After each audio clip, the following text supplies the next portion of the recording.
Presenting the colors for today's celebration, please welcome the Ohio National Guard. We remind you to remain standing until the colors have been retired, following the singing of our national anthem. Singing today's national anthem, actor, singer, author, and longest-running Mufasa in Disney's The Lion King with 4,308 performances, please welcome back Kings Island alumni, Alton Fitzgerald White.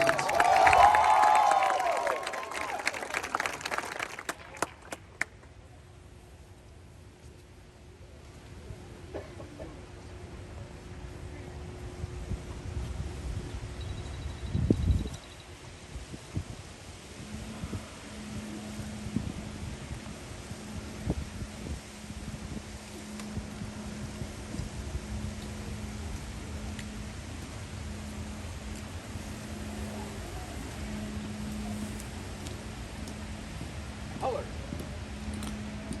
Hope. Freeze and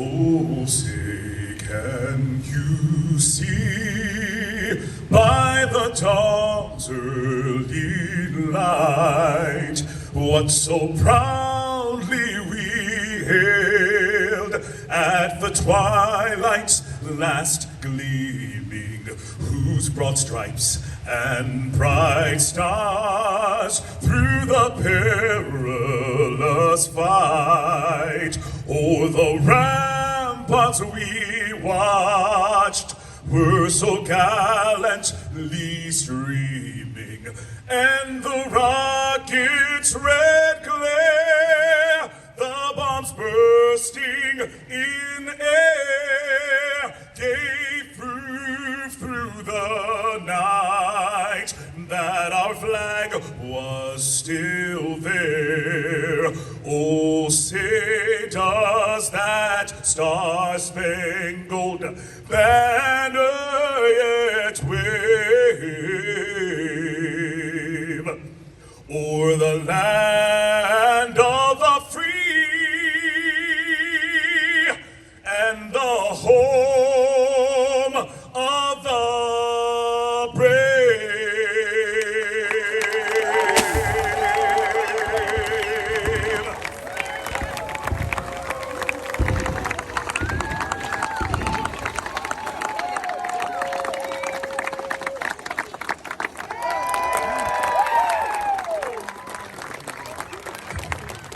Alton, thank you very much. We'll hear more about Alton and his time here at Kings Island later in the ceremony. But right now, I'm joined by our Lieutenant Governor, John Husted. I'm joined by Mayor of Mason, Barbara Spaeth, Cedar Fair CEO, Richard Zimmerman, as well as the three sisters who were here on opening day in 1972 and part of the ribbon cutting ceremony at that time. We've got Taryn, Tamara, and Heather. Welcome them back 50 years later. I do encourage all of you to stay for the rest of the ceremony after the ribbon cutting. Thank you very much. thank you.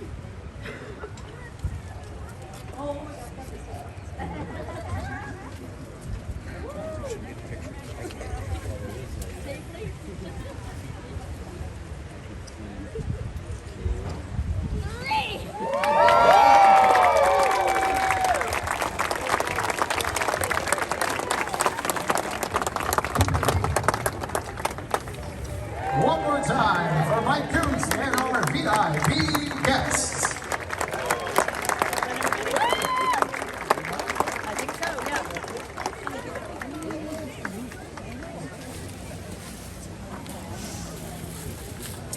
In addition to those that I've already recognized, I would like to recognize some other special guests who are here with us to celebrate this day. Tim Fisher, the CEO or COO of Cedar Fair. Where's Tim? Tim is back in the back. Gary Wachs, the founder of Kings Island,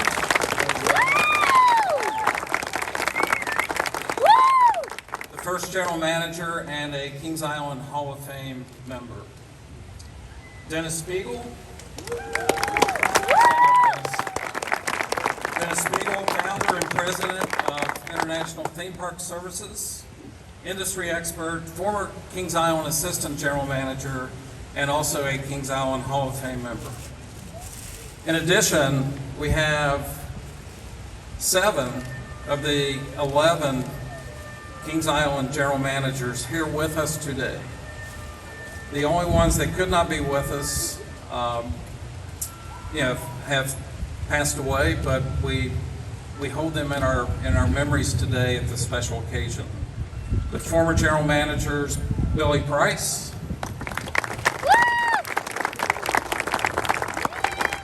Dean Nara, and also somewhere out in the audience is Greg Scheid. Where's Greg?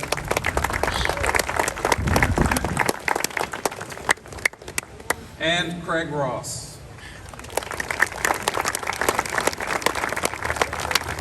And I failed to mention, but Tim Fisher was also a former general manager of Kings Island who actually hired me in 1999.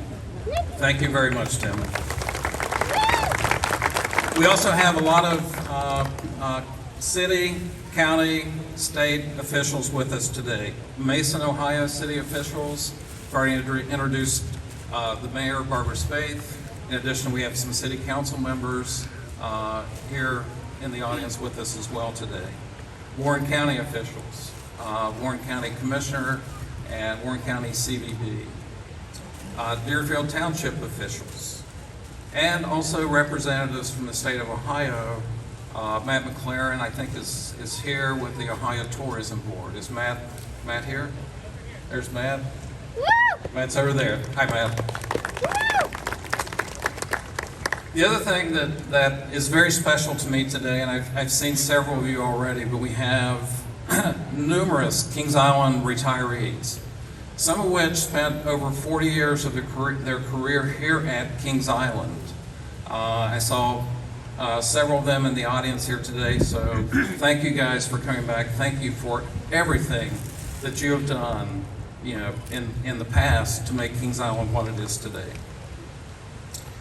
In addition, we have a lot of our Kings Island current full-time employees here celebrating this occasion with us, and a lot of partners that have been with Kings Island over the years, and great partners that we've had. Just thank you for being here as well. And finally, the most special guests of all, our loyal guests and season pass holders.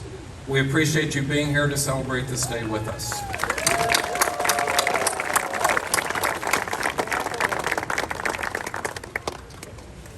Several thousand guests.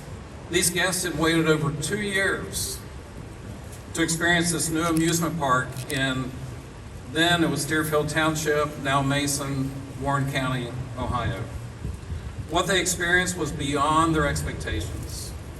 With the Royal Fountain, the 314-foot tall Eiffel Tower, standing in front of them, these few thousand guests experienced something that over 150 million guests today have enjoyed 50 years later. An amusement park that has provided fun, thrills, memories, record-breaking coasters, world-class entertainment, and a place that provides a summer of fun and more for everyone. This would not have been possible without the passion, the vision, the dedication of one man, Gary Wachs. At this time, I'd like to invite Gary, the founder of Kings Island, his first general manager, to the podium to speak to you about that journey.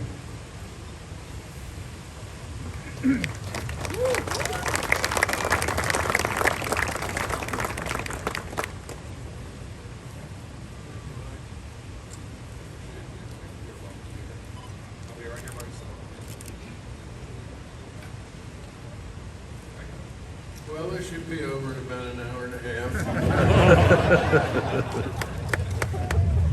It's a thrill for me to be here.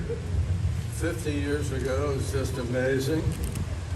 I am 85 years old, and back then at Coney Island I was 33 years old, so I've come a long way. I'm Gary Wachs, the first general manager of Kings Island. I was appointed in 1969 to the beginning of Kings Island construction. I was 33 years old. I've learned a lot over the years. Thank you, Mike, for having me. And Mike, I have to give you special credit. We've all had all these general managers here that I've worked with, all the people I've worked with. I don't think we've ever had anything as challenging as COVID. And I admire you for getting through that. It is difficult for me to compact 8 years into 5 minutes, but I will try.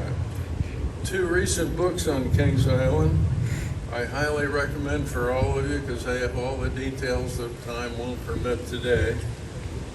One of them is Kings Island: A Ride Through Time, which I think is already on sale there, and Evan, the author, might be signing some today.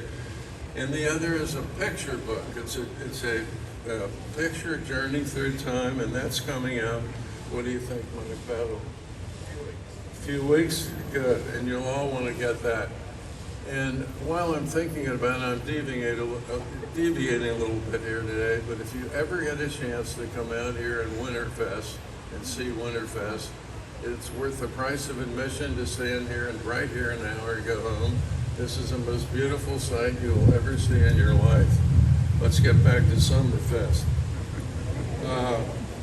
The 2 greatest theme parks, in my opinion, for a lot of reasons, are owned and operated right here in Ohio. They're Cedar Point and they're Kings Island. They are great, great parks.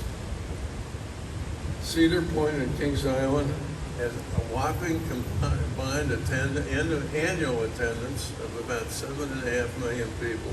That's incredible. Kings Island perspective. I imagine there's about 75 legitimate theme parks operating today. Before Kings Island, there were only 3 Six Flags parks, opening in 1961, 67, and 71. Papers here, fixed.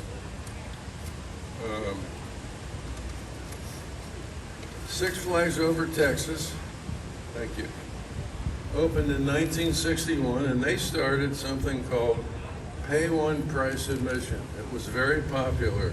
Heretofore, the business was run by Cash, Universal Ticket Systems, Disney had the ABC coupons, but pay one price set a wonderful standard for the industry, and it's been here ever since.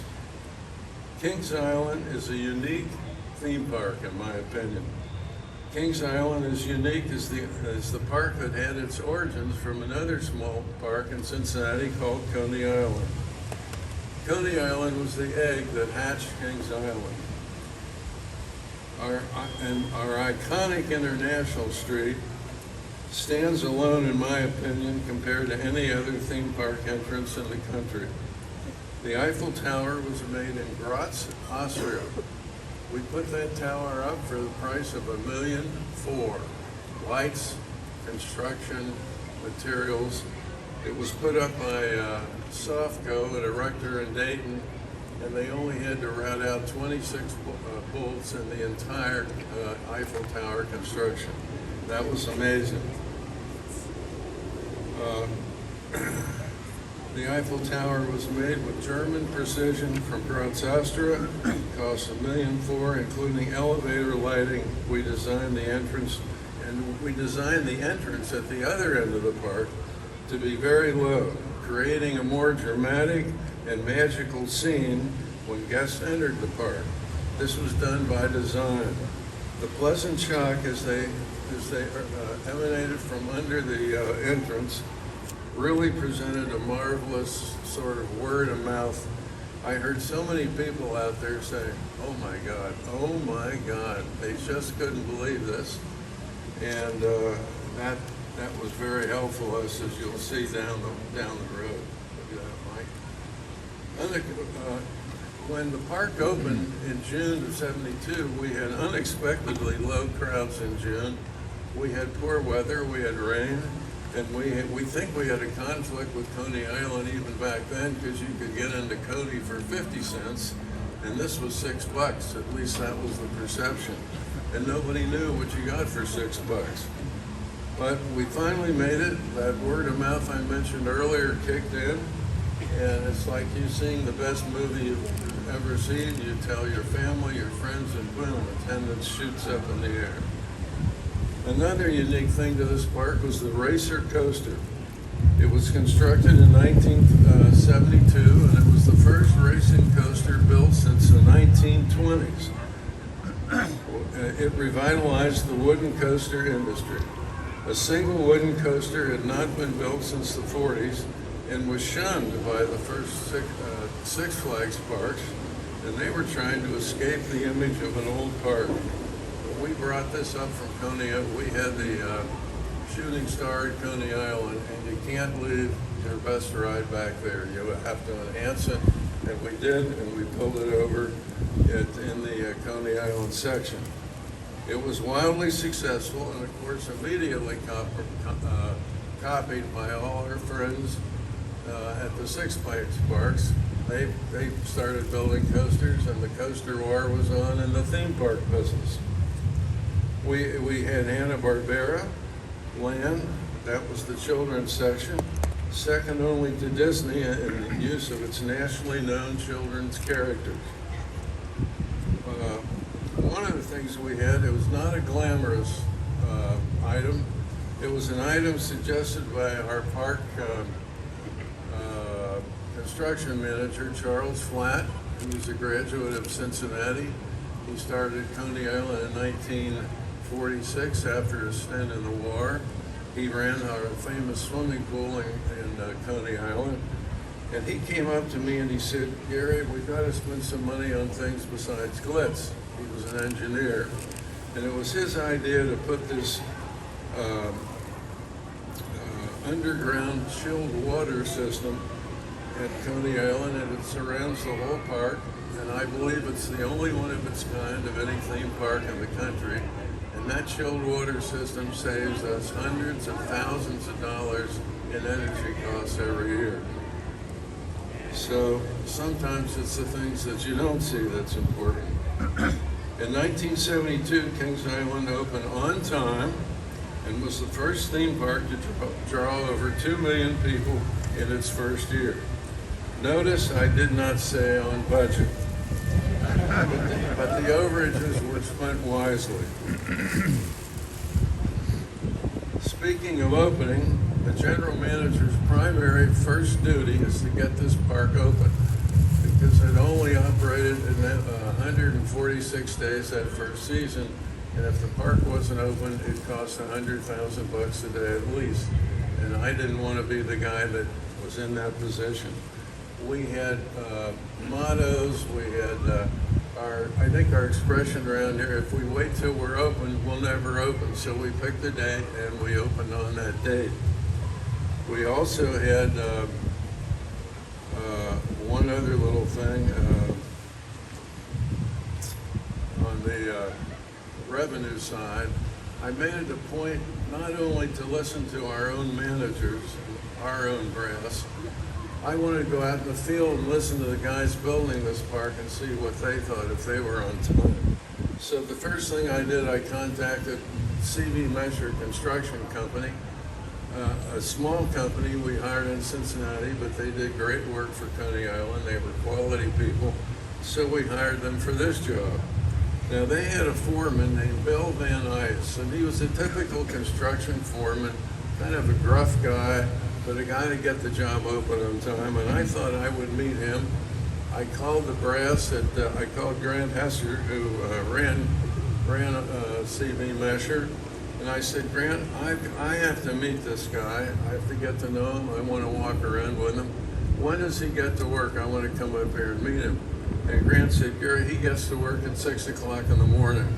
Now, who the hell's ever met anybody at 6 o'clock in the morning? But I did. I came the next morning and I met Bill Van Nuys, and Bill was there and we talked a while, and he pulled out a cigar.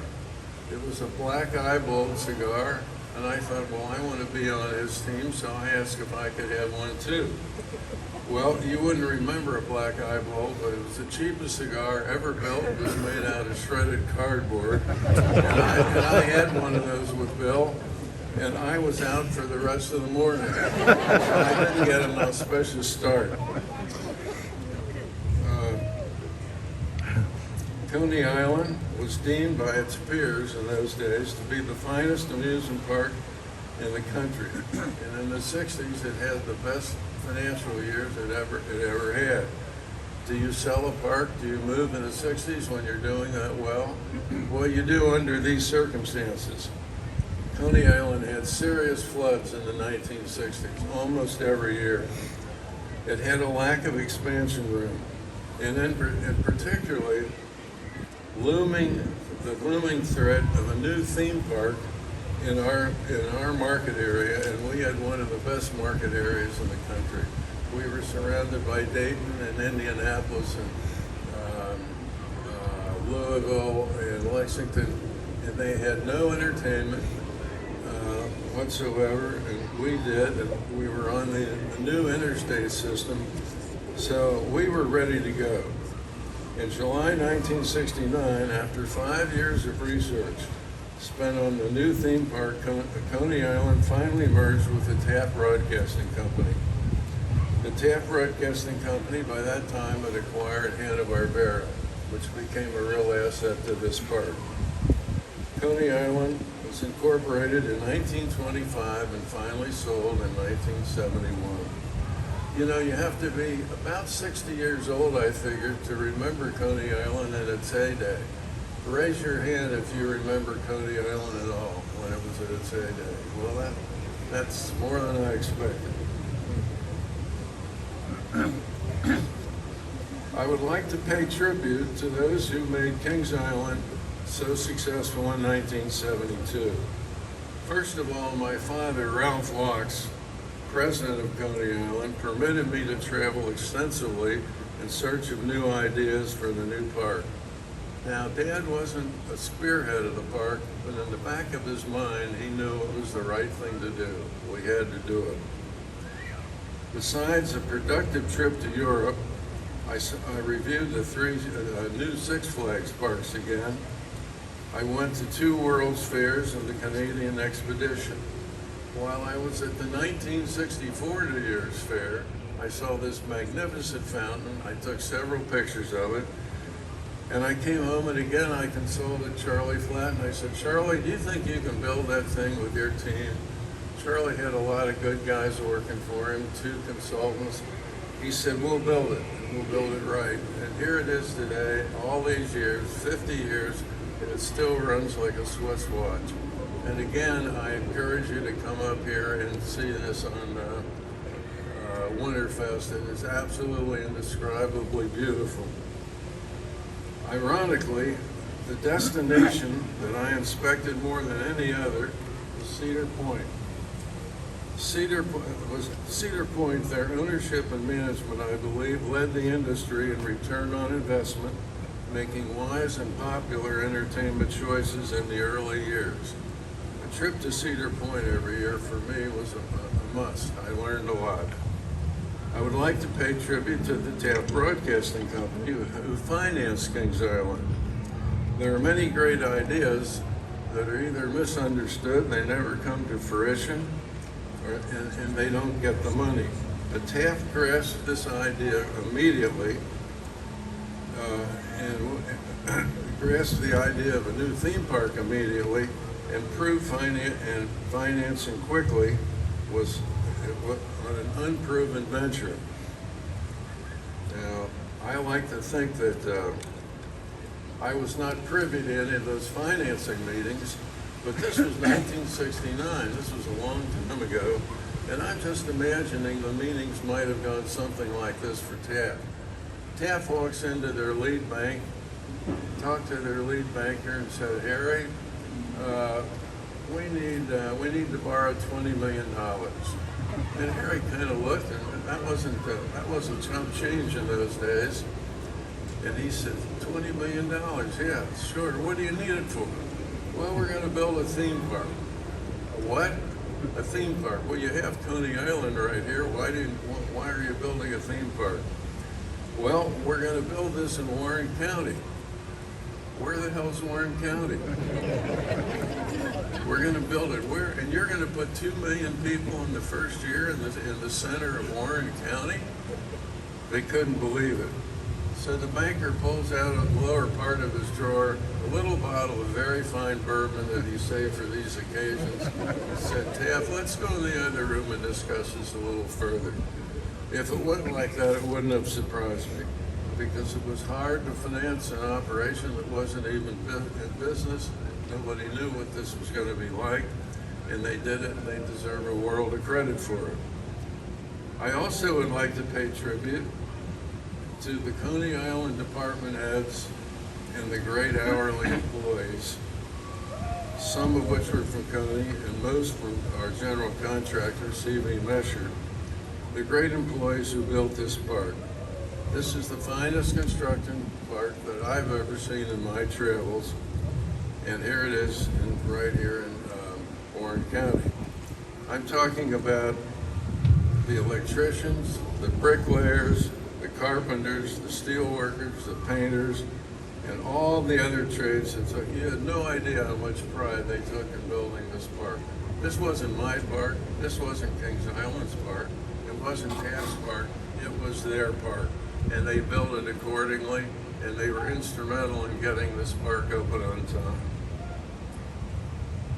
I got a call from one of their vice presidents one night at 1 o'clock in the morning. His name was Bill Baldwin. He was vice president of Mesher. He said, Gary, I can't sleep. He said, we're really behind in one area of the park, and I just had to talk to you. I said, Bill, call me anytime. I'll see you at 7:30 in the next morning. We'll get our team and get right on it, and we did. But it was that attitude by our general contractor that pulled this park through. I'd also like to pay tribute to the good elected officials of Warren County, and especially Bob South, and more importantly, the county engineer Luke Oswald. They were so incredibly cooperative. They made this venture happen. We couldn't have done it without the good cooperation of Warren County. Finally, I would be remiss if I did not mention my first wife, Marty Wachs, who faithfully supported me listening to all my frustrations for 5 years along the way getting this program started. Marty was a cancer victim in 2004. She's not with us today. I was lucky enough then to marry my second wife, who is Terry Tipton there. And Terry was kind enough to listen to all my theme park stories and war stories from guys like Spiegel and Kempton and Bill Price, all these fellas. She listened to my stories every day for 14 years, and she's been very patient, and honey, I thank you for that. Before Mike gets the hook out again, thank you for inviting me, my family, which is so important to me. I'm lucky to be here. And most of all, thank you, Cedar Point, for investing wisely in Kings Island and leaving it in mint condition 50 years later. Thank you all very much. Thank you very much. Introduce our Lieutenant Governor, John Husted, to come to the stage and talk to us.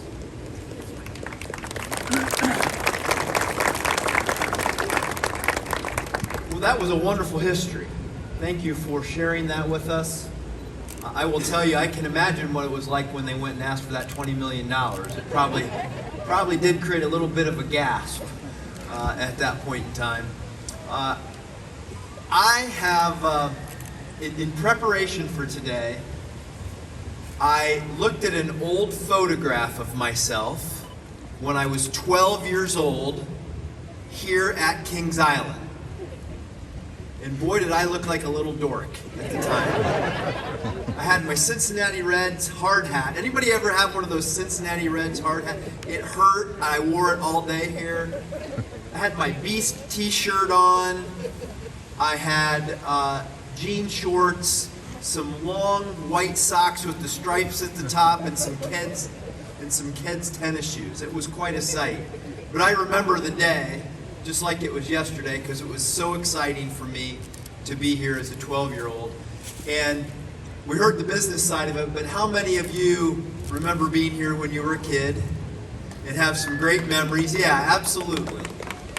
And just think of the number of children who've had that experience, the excitement that this place brought to them, the family memories that they had together. To think that 150 million people have come in and out of this park. That is nearly half the population of America over time.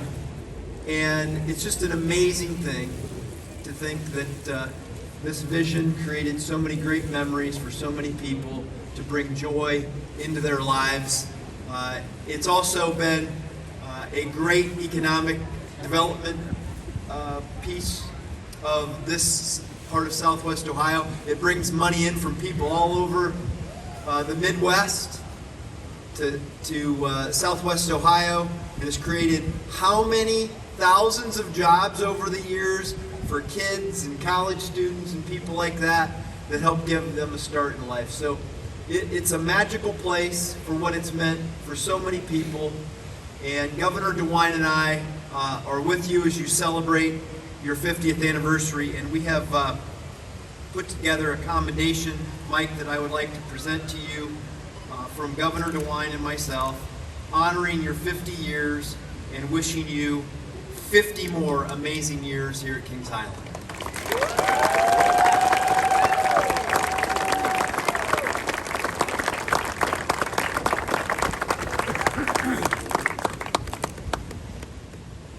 Thank you, Lieutenant Governor. Appreciate that very much. Our next speaker, the current mayor of the city of Mason, Barbara Spaeth.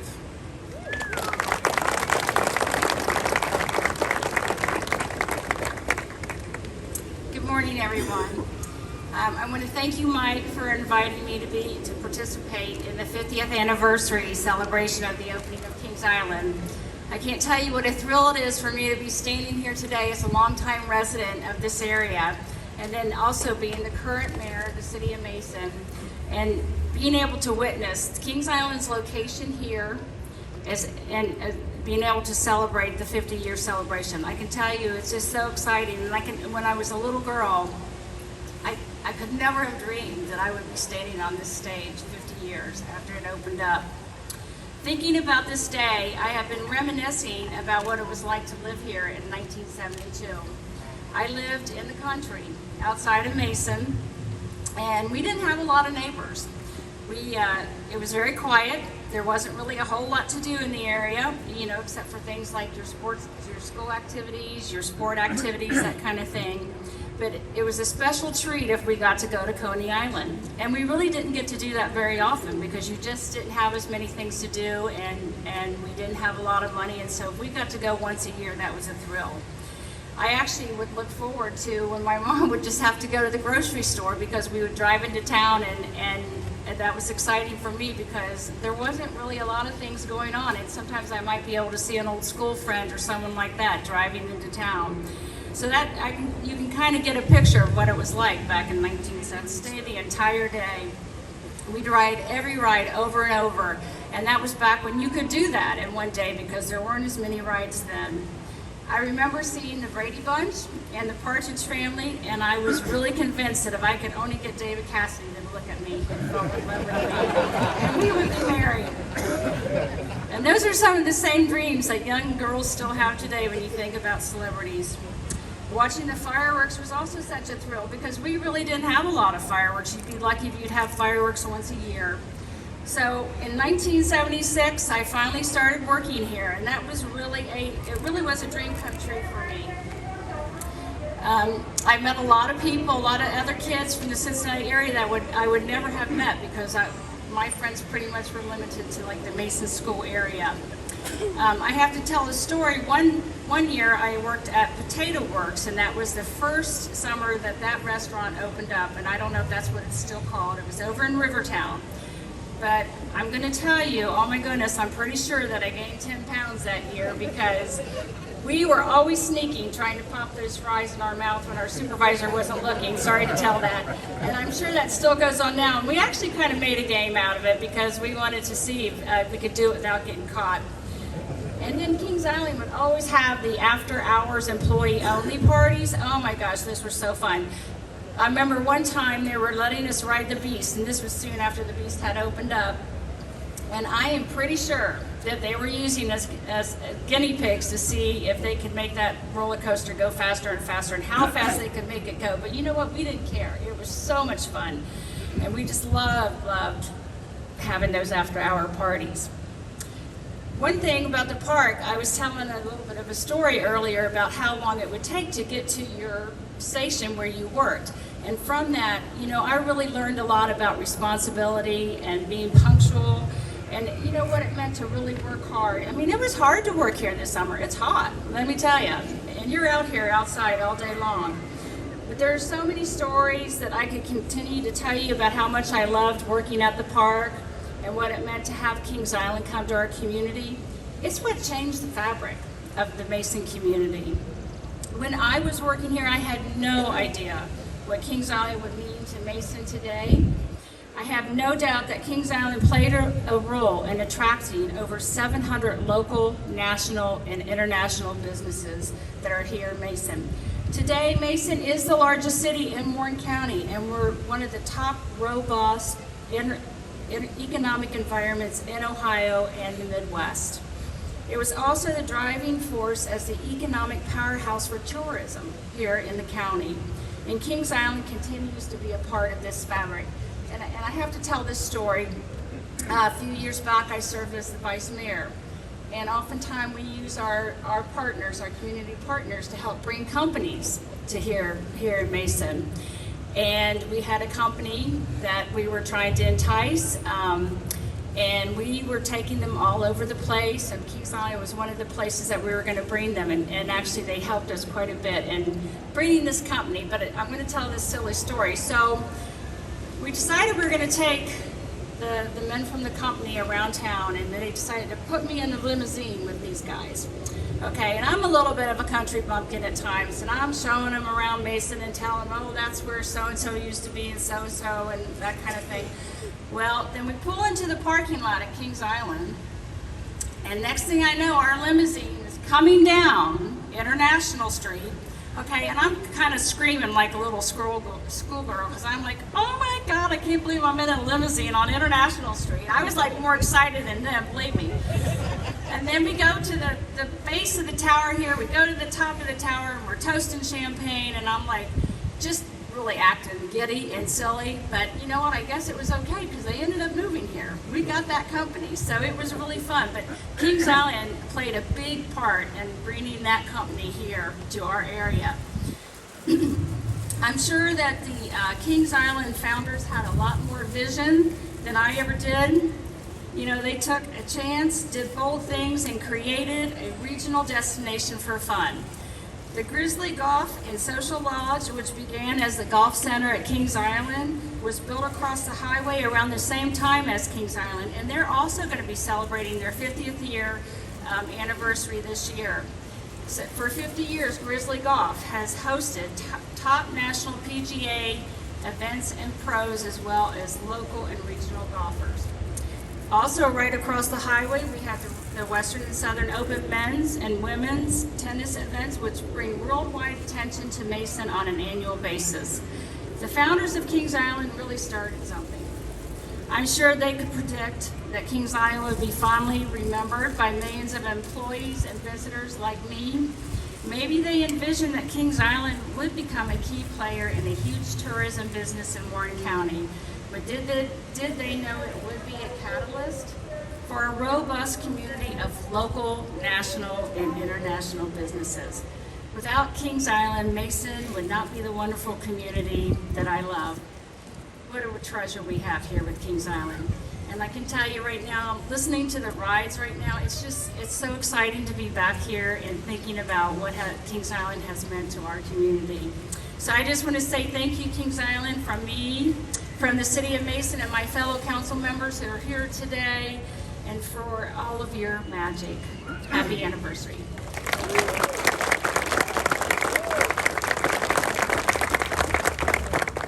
Now I'd like to introduce Richard Zimmerman, the Chief Executive Officer of Cedar Fair, who also started his career here at Kings Island many years ago. And Richard and I have worked together side by side, and I can't say enough about Richard and what he means to me, and the opportunities he's provided for me. Richard? Good morning, everyone, and thank you, Mike. You know, it is great to be with you all here on such a special day and such a special place. So, you know, first I have to say thank you to Mike and his team for all they do. Not only putting on this event, but every day, opening up the park, and really being true to what Kings Island has meant all these years. We're in the business of creating memories and making people happy.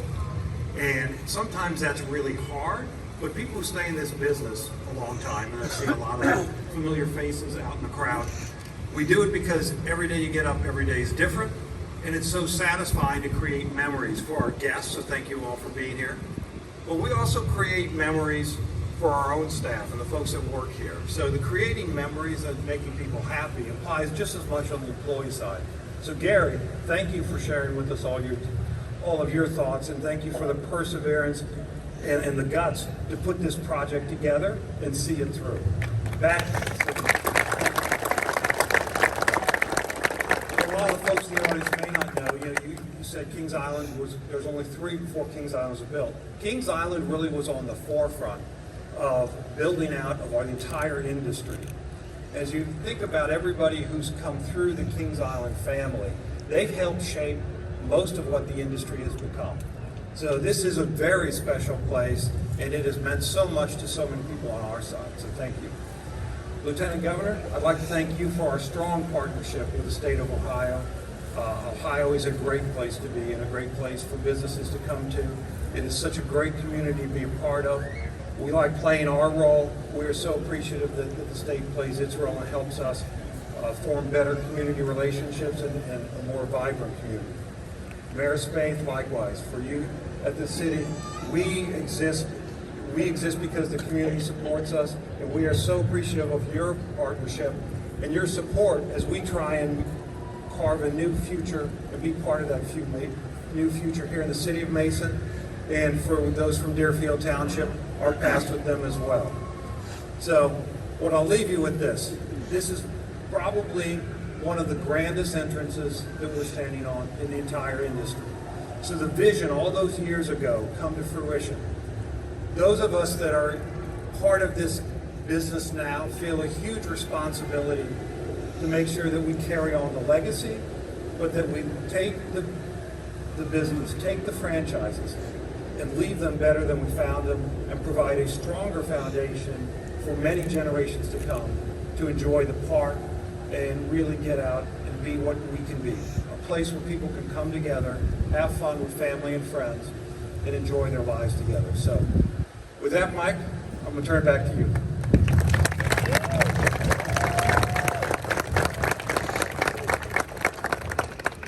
Thank you very much, Richard. And now I'd like to introduce Dennis Spiegel, who's been part of Kings Island, part of the industry for a very, very long time. And Dennis, I'd like you to come to the podium and keep it short, right?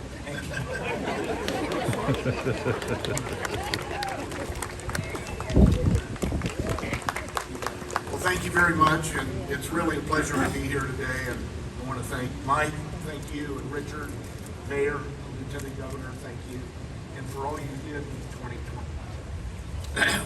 Really appreciate it. Special thanks, of course, to Gary Wachs. Gary really is the father of Kings Island, and he's as close as you're ever going to get to Walt Disney. And I think let's give him another round. You can't appreciate it too much. But I want to thank you, Gary, for probably going out and having drinks with me about 53 years ago and hiring me. Every once in a while you make a mistake. So, it was a good evening. Who really could have imagined along those 50 years ago that we would be really standing here today at Kings Island, and some of us still alive. We're celebrating this wonderful and treasured theme park, as has been pointed out, Kings Island, and it's unbelievable. And I wish we had a lot of time today to tell you a lot of stories. We don't, but I'm going to touch on a couple of things that were kind of fun. When I'm looking back on Kings Island, as Gary did, it was magical, it was exciting, it was a time in the history of an emerging fledgling industry, the theme park industry. As Gary pointed out, there were very few parks in existence at that point in time. Today, there are actually about 475 theme and amusement parks in the United States. And as Gary said, there were only about less than a handful of parks at that time. So it was amazing what we were doing. Probably, Gary, if we knew what we were doing back then, we wouldn't have done it if we hit the brains. I want to quickly remember back to the late 60s and 70s, leading up to the opening of Kings Island, which was, as I say, was truly electrifying. And it was a time of ideas, and the adrenaline was flowing, fast and furious, and everyone with the team. Gary put together a team really of young, energetic, enthusiastic talent. Many of them are standing over here. Tom Kempton, Nick Miller, Russ Flatt. I can't see very far after that. Greg Pansero, who did our pizza in the park and made the roses famous, actually. We were in that planning mode, but we were also in a learning mode. And our team, as Gary pointed out, traveled to all these theme parks to look at them and to meet the individuals in the business. I thought it was interesting that we were at Coney Island, actually, still planning Kings Island. We hadn't really dug here yet, and we were having a phone call, Gary, you might remember this, with the Six Flags guys. And at that point in time, there were only the 3 Six Flags parks, and they asked Gary, we were on a speakerphone, they asked Gary, they said, what are you guys projecting for your first year attendance at Kings Island? And Gary said, well, we're projecting 2 million people. And there was silence for a second, then a huge laugh came out over the phone from their end. And we all kind of looked at each other. If you remember, Ed McHale was there, your dad, you and I, and a few others, and we went, are we off that far? Is that really going to happen? So things kicked in. The business here up until July 4th was really kind of slow. We were doing about the Coney Island numbers. And I think Gary said, what if you threw a party and nobody came? Well, on the 4th of July, the spigot opened up. 35,000 people came, and from that day after, we averaged 35 to 40,000 people a day. At the end of the season, when we closed that last day, we had 2,012,000 people. Only 2 other parks in history had done that. You might know it or have heard of them. Disneyland and Disney World. Okay? So now the third one was Kings Island. So Gary said, hey, let's have a call with the Six Flags guys. So we did. We were back in that office. We were out here then, actually. We were over in the conference room. And we got the same GMs, Errol McCoy, Larry Cochran, Bill Crandall, the guys on the phone, who were all friends of ours. And they had these southern accents. Say, what'd you guys end up doing this year? And Gary said, 2,012,000. Silence on there. Okay, and we knew we had done something special. So it's been a really good ride for all of us and for all of you. And it's wonderful to see Richard Cedar Fair carrying this torch forward, as you said. We're all stewards in this industry, and we do what we do. And you, Mike, Richard, the rest of the team, Kings Dominion, Carowinds, Cedar Point, Great America, have done an amazing job. And I always like to close a speech or when I'm doing a podcast or something, I said, you know, remember, we don't put smoke in the air and we don't pollute the waterways. What we really do at the end of the day is we put smiles on people's faces and we make memories that last a lifetime. And that's what we've done. Thank you.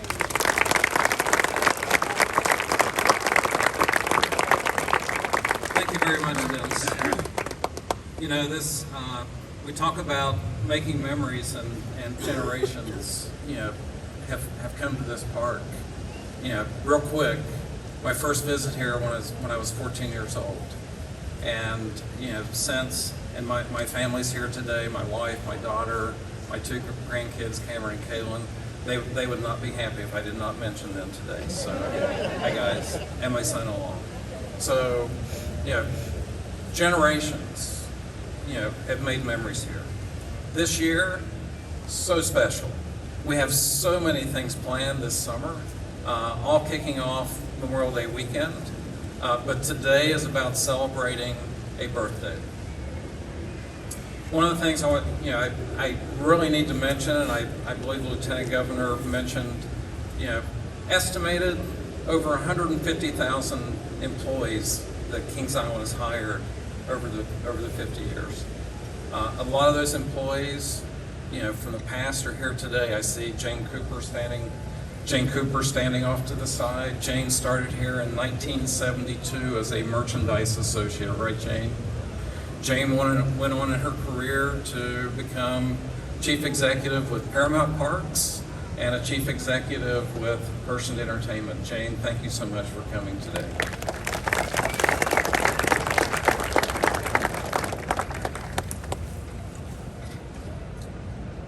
About, I think in 2008, the former general manager, my former boss, Greg Scheid.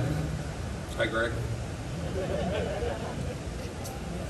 Greg was the general manager here for 10 years. Longest term general manager in the history of the park. I don't think I'm going to make it to 10, Greg. I'm going to try. I don't think I'll make it. But in 2008, Greg started the Kings Island Hall of Fame. And that year, there were a few people inducted into the Kings Island Hall of Fame. And to this date, there have been 12 former Kings Island associates inducted into that Hall of Fame. Dennis Spiegel was one of the first members inducted. Janine Coyle, who was a rides associate here at Kings Island, has gone on to a phenomenal career in radio here in Cincinnati. Carmen Electra was a former Kings Island entertainer who also went on to a great career in TV and movies. Gary Wachs, our founder, Kings Island Hall of Fame member. Rich Wahlberg, was a Kings Island associate for 8 years, went into radio, and Rich passed away this past year.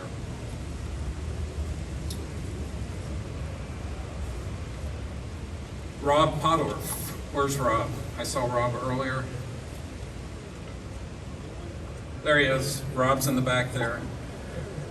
Rob was in entertainment at Kings Island years and years ago. Long time ago, Rob, right?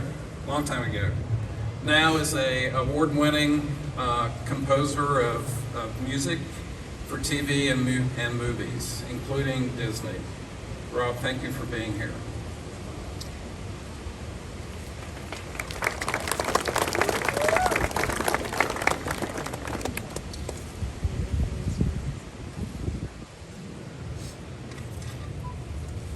Lewis Johnson, who was a rides associate here for 6 years. That name may not be familiar, but it should be. Lewis was an All-American track star and went on to be a sports broadcaster for the Olympics. Lewis is not here today, I don't believe. Ruth Voss was our Kings Island Public Relations Manager. And she was Public Relations Manager for, Don, I can't remember, 20 years? 14. Pardon? 14. 14 years. She, was credited for naming one of the most famous rides, not only at Kings Island, but in the world, the Beast. Chuck Ingram, I think Chuck is here today. Chuck is in the back. Good to see you, Chuck. Worked in Kings Island merchandise, entertainment, tech services for about 7 years, and now is in radio with WLW Radio.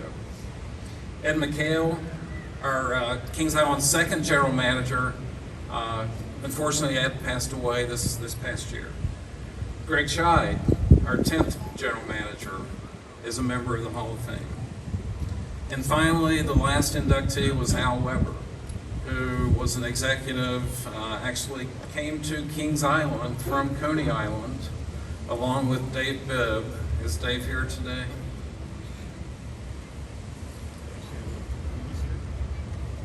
Where's Dave? Where are you, Dave? Wave at me. There he is. Hi, Dave. Good to see you. Okay. Al and Dave came to Kings Island from Coney Island. Al became, I believe, the first director of operations for Kings Island and spent his career in the industry. General manager here at Kings Island, executive with Cedar Fair, and an executive with Six Flags later in his career. And Al passed away, unfortunately, suddenly, a few years ago. However, so today, I'm very excited. We're going to induct 2 more members into the Kings Island Hall of Fame today. The first, the gentleman you heard from earlier, who sang the national anthem, Mr. Alton Fitzgerald.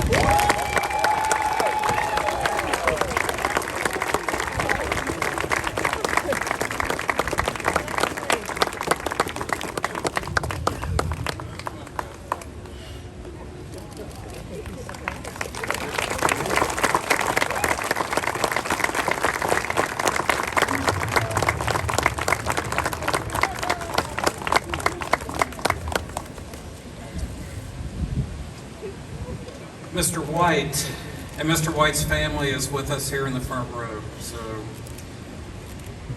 Mr. White, a native of Cincinnati, started his entertainment career with Kings Island in the summer of 1983 while attending University of Cincinnati's College Conservatory of Music.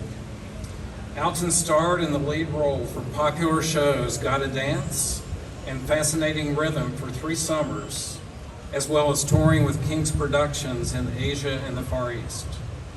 Mr. White's ultimate dream was to perform on Broadway. And he spent the next several years auditioning and performing whatever role was offered to him along the way.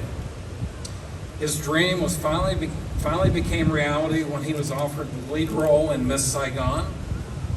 Mr. White is the only African American actor who has played a lead role in 6 hit Broadway shows.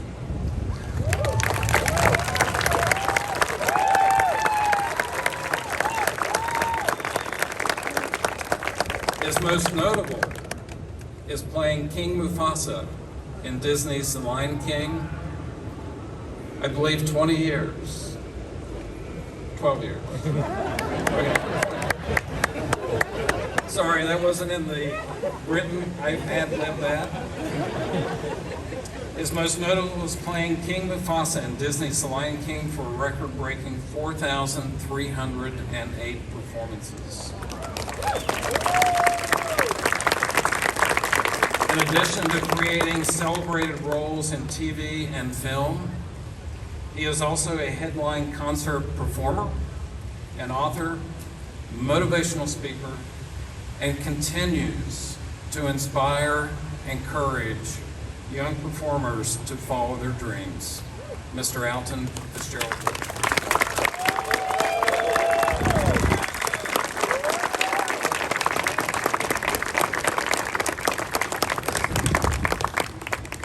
Wow.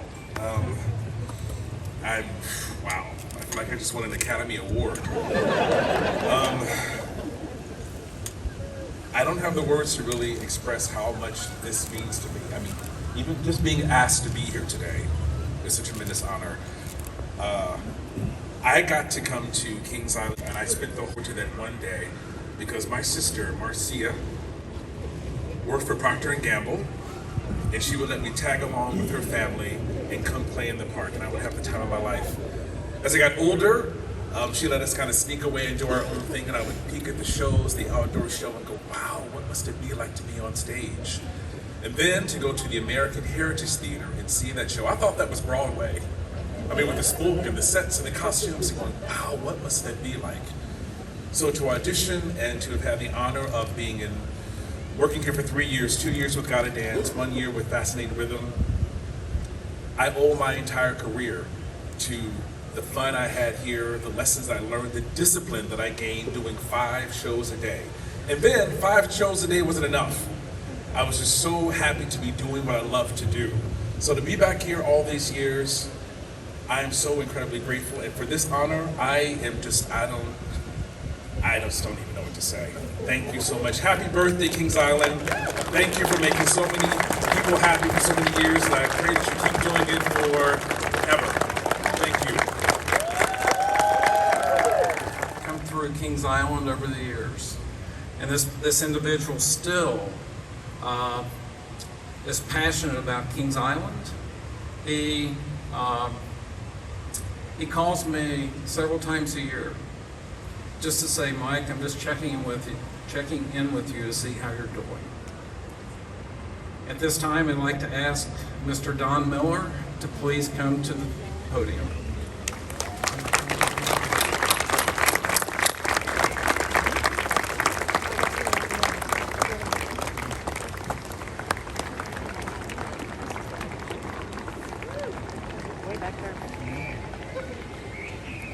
Where is Don? There he is. Don, I put Doug Kramer in charge of you because I had to make sure you're going to be here.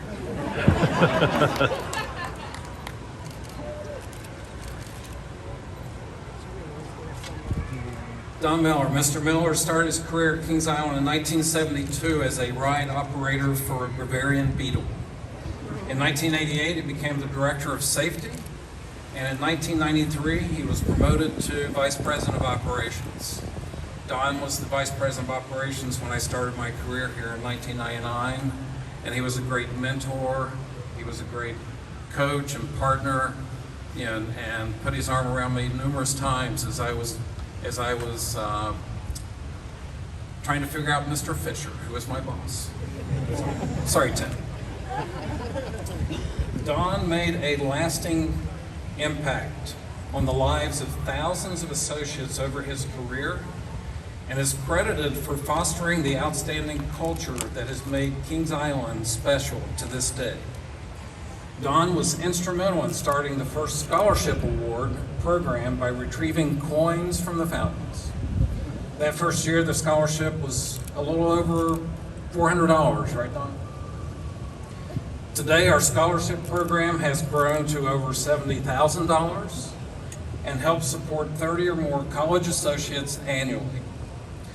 One of the scholarships was named the Don Miller Scholarship in his honor. Don always championed acknowledging and rewarding associates who he knew were vital to the park's success. Don retired in 2006 and still cares greatly about Kings Island. Congratulations, Don.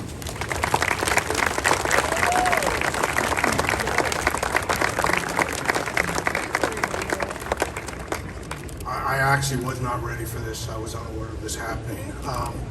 Mike's right. I love Kings Island. And I think the thing I love so much about Kings Island is twofold. The steel, the iron, the entertainment, the food is certainly one factor that people love about the park.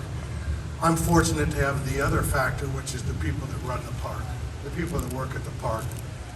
I walked in 1972, the day the park opened. Worked on the Bavarian Beetle, which was over here. keeping in mind that that was before computers were invented. The ride operators ran the rides. They decided when to run it, when not to run it. And the people that opened this park that came from Coney, a small group, and then expanded into this incredible operation are very special to me. I still stay in touch with many of them from 1972. But the employees and the associates that work at this park are absolutely phenomenal. The memories, the stories are just amazing. It's just such an honor to be recognized by Mike and the team. Again, I wasn't prepared to make statements, but I want to thank Mike. I want to thank Richard and Tim, who are very good friends of mine as well, for everything they've done for the park, for everything they've done for myself and for the other people. This place is amazing. And when I think of what it looked like in 1972, and I look at the steel in the air, I never thought I'd see coasters 300 foot tall, as tall as the Eiffel Tower. I want to thank Kings Island. I want to thank Mike. It's been an honor to work at Kings Island, and I will love this place forever. Thank you very much.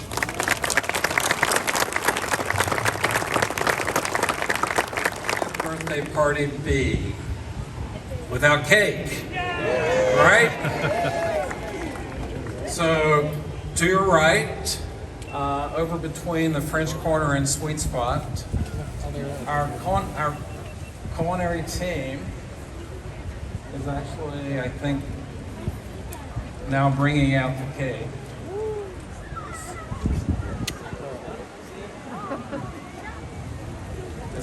Here comes of how many eggs and milk and flour and butter and everything else that took into producing this cake, and it was a lot. So, but there's no calories in it. Just for those of you, there's no calories. So, sorry. Over by the 50th banner, we got a couple people over there. There's gold ropes down along Sweet Spot. You can line up down that way and enjoy a piece of cake. But the first thing we're going to do, I'm going to ask my friend, Mr. Alton Fitzgerald White, to come up here and lead us in a rousing rendition of Happy Birthday. We all ready? 5, 6, 7. Happy birthday to you. Happy birthday to you. Happy 50th birthday, Kings Island. Happy 50th birthday to you.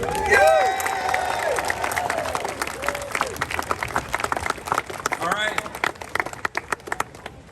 Thank you guys so much for coming today. It was such an honor. I appreciate all of our speakers, Lieutenant Governor, Mayor Richard, Gary, Dennis, and all the general managers and others that have here today. Enjoy your day here at Kings Island, and come back all summer long for our 50th anniversary celebration. Have a great day, everybody. What's up, guys? What a day. I've been here since probably 8:30, 8:45 this morning. It's been a great day. Probably one of the best days that I've ever had here at the park. The birthday celebration with everyone, the former general managers, and Gary Wachs and Dennis Spiegel was awesome. It was just great. Hope everyone enjoyed the video. Be sure to leave a like. And if you're new around here, please hit that subscribe button. It helps my channel so much when you leave a like and subscribe. Thanks again. We'll see you in the next video very soon.